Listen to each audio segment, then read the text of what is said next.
350cc లో comfortable తో పాటు మనకి రిలయబుల్ క్రూజర్ బైక్ కోసం చూస్తున్నారా? అయితే ఈ వీడియో మీకోసమే. Today we have the 2026 royal Enfield Meteor 350. So basic గా ఈ బైక్ లో మనకి 4 వేరియంట్స్ అయితే ఆఫర్ చేస్తున్నారు. ప్రజెంట్ అయితే మన దగ్గర ఫైర్ బాల్ ఎడిషన్ అయితే ఉంది, which is like base variant. అసలు ఈ బైక్ క్రూజర్ కేటగిరీలో ఎక్కడ స్టాండ్ అవుట్ అవుతుంది అండ్ బైక్ తీసుకోవడానికి మెయిన్ గా రీజన్స్ ఏంటి, ఎవ్రీథింగ్ ఈ వీడియోలో మాట్లాడుకుందాం. అండ్ ఈ బైక్ ని నాకు రివ్యూ చేయడానికి ప్రొవైడ్ చేసిన ఎస్వి ఆటోమోటివ్స్ వాళ్ళకైతే thank you so much.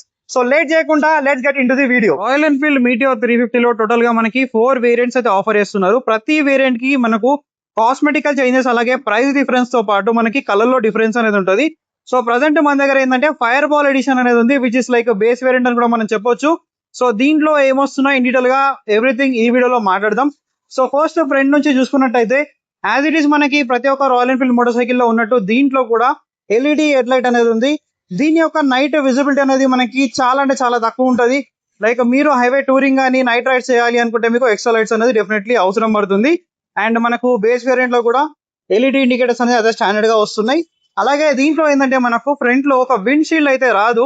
So మీరు సూపర్ నోవా తీసుకుంటే దాంట్లో మనకి విండ్ షీల్డ్ అనేది వస్తుంది. అలాగే దాంట్లో మనకి అడ్జస్టబుల్ లీవర్స్ తో పాటు ఇక్కడ మనకు వీల్స్ ఏవైతే ఉన్నాయి కదా, ఇవి మనకి డైమండ్ కట్ వీల్స్ అయితే వస్తాయి అన్నమాట. అండ్ సీట్స్ కూడా కొద్దిగా మనకి డిఫరెంట్ గా వస్తాయి. అలాగే దాంట్లో బ్యాక్ రెస్ట్ అనేది కూడా వస్తుంది. లైక్ ప్రతి ఒక్క వేరియంట్ లో ఏంటంటే మనకి కాస్మెటికల్ చేంజెస్ అయితే చాలా ఉంటాయి. అదే తప్ప మనకు ఇంజన్ పరంగా కానీ టైర్స్ కానీ బ్రేకింగ్ పరంగా ఎటువంటి చేంజ్ అనేది ఉండదు.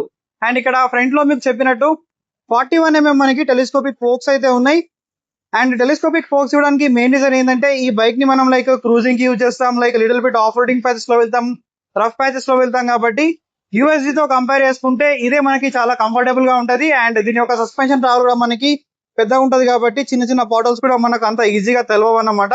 అండ్ ఇక్కడ ఫ్రంట్ లో ఏంటంటే మనకి నంబర్ ప్లేట్ బ్రాకెట్ అనేది ప్రొవైడ్ చేస్తారు. సో మీకు విండ్షీల్డ్ కావాలంటే అది యాక్సెసరీ లాగా మీరు పర్చేస్ చేసుకోవాలి. అండ్ అడ్జస్టబుల్ మనకి బ్రేకింగ్ క్లచ్ లివర్ కూడా దీంట్లో అయితే రాదు. అండ్ మిరర్స్ అయితే మనకి ప్రతి ఒక్క వేరియంట్ లో కూడా సేమ్ మిరర్స్ వస్తాయి, దాంట్లో ఎటువంటి డిఫరెన్స్ అనేది లేదు. అండ్ దీంట్లో ఏంటంటే ఫోక్ గేటర్స్ అనేది ఇచ్చి ఉంటే ఇంకొద్దిగా బెటర్ గా కనిపించదు అని చెప్పి నా ఒపీనియన్. ఇక్కడ మనకి ఫ్రంట్ లో ఈ ఫెండర్ అయితే ఉంది కదా, విచ్ ఇస్ ఫైబర్ అన్నమాట, మెటల్ అయితే కాదు. సో మెటల్ ఇచ్చి ఉంటే ఏంటంటే ఇంకొద్దిగా మనకు వెయిట్ అనేది యాడ్ ఆన్ అయ్యేది అనమాట. అండ్ ఇక్కడ ఫ్రంట్ లో ఏదైతే బ్రేకింగ్ ఉంది కదా, ఇది మనకు 300mm డిస్క్ బ్రేక్ అనమాట. బ్రేకింగ్ అనేది చాలా బాగుంది దీంట్లో. అండ్ ఫ్రంట్ 300mm ఉంది. అలాగే రియర్ లో మనకి 270mm డిస్క్ బ్రేక్ అనేది ఉంది విత్ డ్యూయల్ ఛానల్ ఏబిఎస్. దీంట్లో ట్రాక్షన్ కంట్రోల్ సిస్టమ్ లాంటిది అయితే ఏం రావట్లేదు. రియర్ లో మనకి సింగిల్ పిస్టన్ బైబ్రీ ఫ్లోటింగ్ క్యాలిపర్ అయితే ఉంది. అండ్ ఫ్రంట్ లో చూసుకుంటే మనకి బైబ్రీ డ్యూయల్ పిస్టన్ క్యాలిపర్స్ అయితే ఉన్నాయి. ఇవి కూడా మనకి యాక్చువల్లీ మోటెడ్ అన్నమాట, రేడియల్లీ మోటెడ్ అయితే కాదు. అండ్ ఫ్రంట్ లో ఏంటంటే మనకి 19" వీల్ వస్తుంది. అలాగే రియర్ లో ఏంటంటే మనకి 17" వీల్ వస్తుంది. రియర్ లో టైర్ ప్రొఫైల్ గురించి మాట్లాడితే ఇక్కడ మనకి 140/70 వీల్ వస్తుంది. అండ్ అలాగే మనకు ఫ్రంట్ లో చూసుకుంటే ఇక్కడ 100/90 సెక్షన్ మనకి 19" వీల్ ఉంది. సారీ, ఫ్రంట్ లో 19 అండ్ రియర్ లో మనకి 17 అనమాట. అండ్ రిమ్ పైన మనకి ఆరెంజ్ కలర్ ఒక రిమ్ టేప్ అయితే ఇచ్చారు, లైక్ ఈ రాయల్ ఎన్ఫీల్డ్ లోగోకి మ్యాచ్ అయ్యేలాగా. అండ్ దీంట్లో మనకి ఇంకా 2 కలర్స్ ఉన్నాయి అనుకుంటున్నాను, లైక్ ప్లెయిన్ కలర్స్ లో. అండ్ ఈ కలర్ కూడా చూడడానికి చాలా బాగుంది, లైక్ సింపుల్ అండ్ నీట్ గా ఉంది. అండ్ రాయల్ ఎన్ఫీల్డ్ అనేది మనకు సో ఆరెంజ్ లో ఇచ్చారు. అలాగే మీకు ఇంకోటి ఏంటంటే అరోరా సిరీస్ లో మనకి ట్యూబ్లెస్ మనకి స్పోక్ వీల్స్ వస్తున్నాయి అన్నమాట దాంట్లో. సో మీకు ట్యూబ్లెస్ తో పాటు స్పోక్ వీల్స్ కావాలి అనుకుంటే మీరు ఆ వేరియంట్ అయితే కన్సిడర్ చేసుకోవచ్చు. అండ్ నెక్స్ట్ ఇక్కడ గ్రౌండ్ క్లియరెన్స్ అయితే ఉంది కదా, విచ్ ఇస్ లైక్ మనకి 170mm అనమాట. Like little bit off roading చేసిన హెవీ స్పీడ్ బ్రేకర్ పైన చెక్ ఇచ్చినా కానీ అంత ఈజీగా తగిలే ఛాన్స్ అయితే లేదు. అండ్ దీని యొక్క ఫుట్ పెక్స్ పొజిషన్ అయితే ఉంటుంది కదా, మిగతా రాయల్ ఎన్ఫీల్డ్ వెహికల్స్ తో కంపేర్ చేసుకుంటే చాలా డిఫరెంట్. టోటల్ గా మనకి ఫ్రంట్ సెట్ లో అయితే ఉంటుంది, లైక్ మీరు హార్లెస్ లో చూస్తారు కదా. బేసికల్ గా ఇది ఏంటంటే మనకు ఒక క్రూజర్ మోటార్ సైకిల్ కాబట్టి దీని యొక్క రైడింగ్ పోస్చర్ అనేది టోటల్లీ మనకు డిఫరెంట్ అయితే ఉంటుంది. అండ్ ఇంజన్ గురించి మాట్లాడితే సేమ్ మనకి అదే రాయల్ ఎన్ఫీల్డ్ హంటర్ 350 లో క్లాసిక్ 350 లో ఉంది కదా, సేమ్ ఇంజన్ అనేది దీంట్లో ఉంటుంది, which is J series. Technical గా మాట్లాడుకుంటే 349cc air and oil cooled అనమాట. సో ఆయిల్ కూలింగ్ ఇంజన్ అన్నప్పుడు మనకు ఇక్కడ ఒక రేడియేటర్ లాంటిది అయితే ఉండాలి, బట్ దీంట్లో లేదు. ఎందుకు అని అంటే రాయల్ ఎన్ఫీల్డ్ వాళ్ళు ఆయిల్ కూలర్ ని ఎలా డిజైన్ చేశారంటే ఇంజన్ ఒక హెడ్ పైన మనకి ఒక ఇంటర్నల్ మనకి ఆయిల్ సర్క్యూట్ అనేది ఉంటది. సో దాంట్లోనే మనకి ఆయిల్ అనేది సర్క్యులేట్ అవుతూ ఇంజన్ ని కూల్ చేస్తుంది. మనం మిగతా బైక్స్ లో ఏంటంటే ఇక్కడ రేడియేటర్ చూస్తాం కదా, సో దాంతో కంపేర్ చేసుకుంటే అంత కూలింగ్ ఎఫిషియన్సీ అనేది ప్రొవైడ్ చేయదు, బట్ ఎంతో కొంత మనకి వర్క్ అయితే చేస్తుంది. అండ్ ఇక్కడ కూడా మనకి మిషిన్ ఫిన్స్ అయితే దీంట్లో కూడా వస్తున్నాయి. అండ్ పవర్ అండ్ టార్క్ గురించి మాట్లాడితే ఇది మనకి 20 bhp పవర్ అలాగే 27 Nm ఆఫ్ టార్క్ అనేది ప్రొడ్యూస్ చేస్తుంది. అండ్ ఇంజన్ కూడా మనకి టోటల్ గా బ్లాక్ అవుట్ వచ్చింది కాబట్టి మనకు మెయింటెనెన్స్ కూడా ఎక్కడ ఎక్కువ అయితే అనిపించదు. అండ్ క్రోమ్ లో ఏంటంటే మనం కొద్దిగా బఫింగ్ అని అవన్నీ చేపిస్తూ ఉండాలన్నమాట. దీంట్లో ఇష్యూ అనేది లేదు. అండ్ ఫుట్ పెక్స్ అనేది మీకు ఆల్రెడీ చెప్పినట్టు సెంటర్ సెట్ లో కాదు, మనకి ఫ్రంట్ సెట్ లో వచ్చాయి మొత్తానికి. ఇక్కడ రాయల్ ఎన్ఫీల్డ్ బ్రాండింగ్ అనేది ఇచ్చారు. అండ్ బ్రేక్ అనేది మనకు ఇలా అయితే ఉంటుంది అనమాట. అండ్ నెక్స్ట్ దీని యొక్క సీట్ హైట్ గురించి మాట్లాడితే మనకి 765 ఉంటుంది, విచ్ ఇస్ టూ లో అని చెప్పొచ్చు. లైక్ మీ హైట్ అనేది 5'3" ఉన్న వాళ్ళు కూడా చాలా అంటే చాలా ఈజీగా మేనేజ్ అయితే చేయొచ్చు. అండ్ దీని యొక్క వెయిట్ గురించి మాట్లాడితే మనకు 191 kgs వెయిట్ ఉంటుంది. సో 191 kgs వెయిట్ ఉన్నప్పటికీ కూడా ఈ బైక్ వెయిట్ మేనేజ్మెంట్ అనేది చాలా బాగా డిజైన్ చేస్తారు. సో మనకు వెయిట్ అనేది అస్సలు తెలియదు నడుపుతున్నప్పుడు. అండ్ సీట్ కుషన్స్ గురించి మాట్లాడితే విచ్ ఆర్ సాఫ్ట్ అన్నమాట. సో మనకి పిలియన్ కి కూడా చూసుకుంటే మనకి సాఫ్ట్వేర్ సీటే ఉంది, ఎలాంటి ఇష్యూ అనేది లేదు. అండ్ ఇక్కడ పిలియన్ హోల్డ్ చేయడానికి మనకు గ్రాబ్ హ్యాండిల్స్ అయితే ఉన్నాయి. అండ్ ఈ వేరియంట్ లో ఏంటంటే మనకి బ్యాక్ రెస్ట్ అనేది రావట్లేదు. మీరు టాప్ ఎండ్ వేరియంట్ తీసుకుంటే దానిలో బ్యాక్ రెస్ట్ అనేది కూడా వస్తుంది కాబట్టి పిలియన్ కి మంచి సపోర్ట్ అనేది ఉంటుంది. కావాలంటే మీరు యాడ్ అండ్ ఆక్సైడ్ లాగా దాన్ని పర్చేస్ కూడా చేయొచ్చు. అండ్ నెక్స్ట్ ఇక్కడ సైడ్ లో చూసుకుంటే మనకి మీటియో 350 అని చెప్పేసి వస్తుంది, విచ్ ఇస్ లైక్ ఆరెంజ్ ఇంకా మనకి గ్రే కలర్ లో. అండ్ ఇక్కడ ఫుట్ పెక్స్ అయితే మనకి క్వాలిటీ యాజ్ ఇట్ ఈస్ ప్రతి ఒక్క రాయల్ ఎన్ఫీల్డ్ లాగానే ఉన్నాయి. బట్ మనకి హంటర్ ఇంకా మిగతా బైక్స్ తో కంపేర్ చేసుకుంటే దీని యొక్క ఫుట్ పెక్స్ అనేది కొద్దిగా డిఫరెంట్ గా అయితే ఇచ్చారు. అండ్ ఎగ్జాస్ట్ లో మనకి టోటల్ బ్లాక్ అవుట్ అయితే ఉంది. అండ్ ఆల్రెడీ మీకు టైర్స్ అండ్ బ్రేక్స్ గురించి చెప్పేశాను. అండ్ నెక్స్ట్ సస్పెన్షన్ గురించి మాట్లాడితే దీంట్లో మనకి ట్విన్ హైడ్రాలిక్ షాక్స్ అయితే ఉన్నాయి. ఇవి అప్ టు మనం 6 స్టెప్ వరకు అడ్జస్ట్ కూడా చేసుకోవచ్చు, which is a very good touch అన్నమాట. అండ్ ఇక్కడ మనకి ఈ ఫెండర్ అయితే ఉంది కదా, ఇది మనకి టోటల్ గా మెటల్ వస్తుంది, ఫైబర్ అయితే కాదు. అండ్ ఇక్కడ ఓల్డ్ స్కూల్ లాగా మనకి చిన్న టైల్ లైట్ అయితే ప్రొవైడ్ చేస్తారు. And LED indicators. So rear look అనేది చూడడానికి ఇలా ఉంటది. అండ్ నెక్స్ట్ ఇక్కడ ట్యాంక్ కెపాసిటీ గురించి మాట్లాడితే దీంట్లో మనకి 15 లీటర్స్ ట్యాంక్ కెపాసిటీ ఇచ్చారు. అండ్ E20 ఫ్లెక్స్ వీల్ కూడా సపోర్ట్ చేస్తుంది కాబట్టి ఎక్కడ ఇష్యూ అనేది రాదు. అండ్ ఇక్కడ ఏంటంటే మనకి gear box which is 5 speed, అలాగే దీంట్లో అసిస్టెంట్ స్లిప్పర్ క్లచ్ కూడా ఉంది. సో మనకి ఈ గేర్ పొజిషన్ కూడా టోటల్ గా మనకి ఫ్రంట్ సెట్ లో అయితే ఉంటుంది అనమాట. టోటల్ గా మనం ఒక సోఫాలో కూర్చున్నట్టయితే ఈ బండి మనకు కనిపిస్తుంది. అండ్ యాజ్ ఇట్ ఈస్ మనకి 1 డౌన్ అండ్ 4 అప్ అనమాట.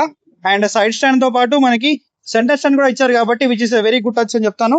అండ్ ఇంకొకటి ఇక్కడ ఏంటంటే మనకు ఫీమేల్ కోసం ఫీమేల్ శారీ గార్డ్ తో పాటు ఫీమేల్ ఫుటర్స్ కూడా ఇచ్చారు. అడిషనల్ గా మనం యాడ్ చేసుకునే అవసరం కూడా లేదు. అండ్ ఓపెన్ చైన్ సిస్టమ్ కాబట్టి ఎవ్రీ 500 to 600 kilometers కి మనకు చైన్ క్లీనింగ్ అండ్ లూపింగ్ కూడా కంపల్సరీ. సో సెంటర్ స్టాండ్ ఇచ్చారు కాబట్టి ఇష్యూ కూడా ఏం లేదు.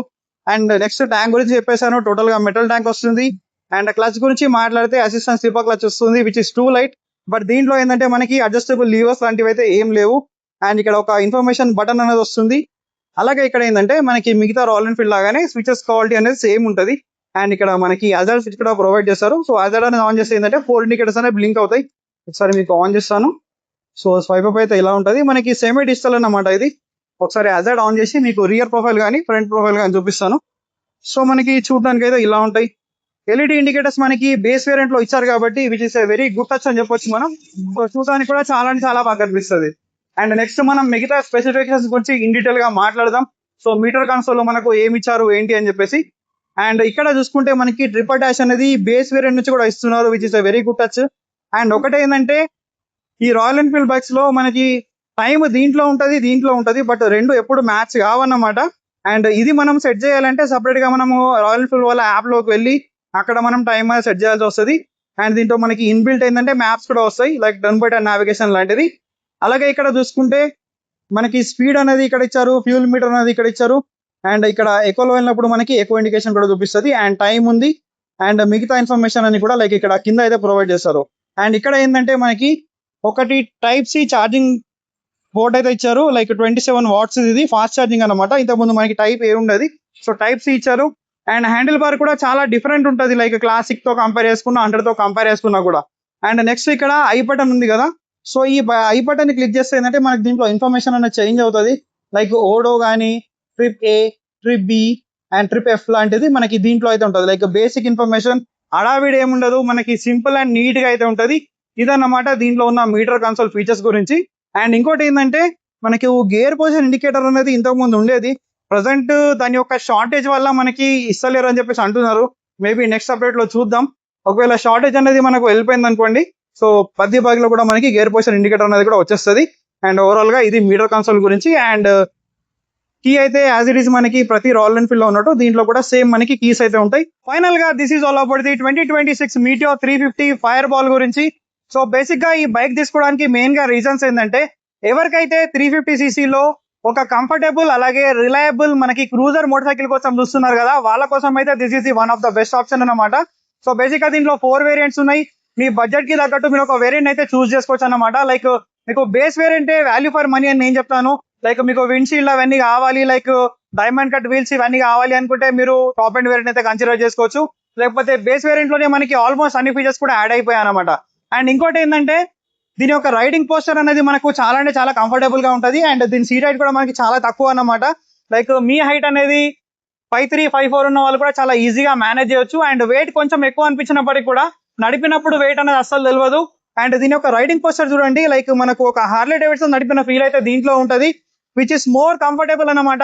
లైక్ మీరు కిలోమీటర్స్ ఈ బైక్ పైన చాలా ఈజీగా క్రూజ్ చేస్తూ వెళ్ళిపోవచ్చు. బేసిక్ గా ఎవరికైతే లైక్ వీకెండ్స్ లో రైడ్స్ కి వెళ్ళాలి, like day to day life లో కూడా యూజ్ చేసుకోవాలి, ఆల్ రౌండర్ లాగా కంఫర్టబుల్ గా ఉండాలి అనుకుంటే మీరు ఈ బండిని అయితే చూస్ చేసుకోవచ్చు. మెయిన్ గా హైవేలో మీరు చాలా అంటే చాలా బాగా ఎంజాయ్ చేసుకుంటారు. ఒక విండ్షీల్డ్ అనేది యాడ్ చేసుకున్నారు అనుకోండి, మీకు విండ్ అనేది అస్సలు తెలియదు. So this is all about this video. I will see you another video. Until then, take care, keep loving, keep supporting. Signing off, your Moto Boy VK.